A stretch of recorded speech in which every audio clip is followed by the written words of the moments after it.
금융시장에도 좀 영향을 미칠 텐데 특히 주식시장 같은 경우에는 금리 인하가 호재잖아요. 네. 그런데 최근에 정치권 이슈 중에 금융투자소득세 관련해서 논의가 활발해요. 네. 이게 내년 1월에 금투세가 그대로 시행될지 아니면 유예될지가 관심인데 전문가들은 어떻게 보고 있습니까? 네.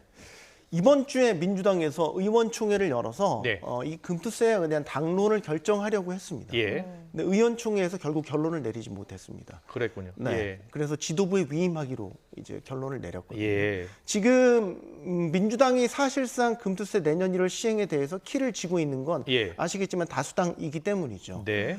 그런데 이제 의원들 사이에서도 시행 그대로 할 것이냐, 아니면 예. 유예를 할 것이냐, 아. 아니면 아예 폐지를 하고 새 판을 짤 것이냐, 여기에 대한 경론이 오고 갔고 예. 여기에서 찬반 투표를 내리지 못할 정도로 의견이 팽팽했다.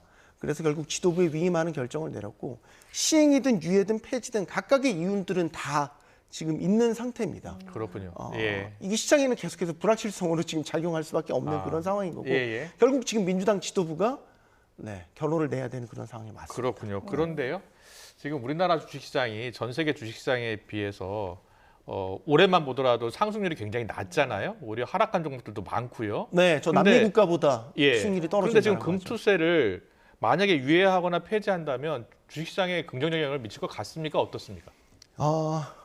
주가를 결정하는 건 굉장히 이제 복합적이잖아요. 네. 우리의 경제 펀더멘털도 반영을 하지만 그때의 전반적인 대내 경제 상황들이 이제 복합적으로 작용하는 결과이기 때문에 금투세만 가지고 이게 오를 거냐 내릴 거냐라고 이제 섣불리 판단하지 못하겠습니다. 하지만 이걸 전제로 했었을 때 예. 시장 상황의 흐름만 본다면 금투세와 관련한 불확실성이 주가에 분명히 마이너스적인 요소로 작용한 것은 분명합니다. 예. 가령 정치권에서 예를 들어서 금투세와 관련한 강경 발언이 나오면 여기에 대해서 곧바로 지수가 하락 쪽으로 방향을 틀거나 아니면 낙폭을 더 키우는 이런 모습들을 나타냈거든요. 예. 수급적으로도 보면 우리 주식시장의 금투세와 관련된 불확실성이 주요 화두로 부상을 하면서 전반적인 주식 거래량이 많이 감소를 했어요. 예. 특히 개인 투자자들이 우리 코스피, 코스닥에서 떠나고 미국이나 다른 나라 증시에 많이 옮겨 타는 이런 모습들을 보였거든요. 예. 이런 것들의 전반적인 흐름을 보면 다 금투세에 대한 불확실성이 작용한 여파다라고 볼 수 있겠고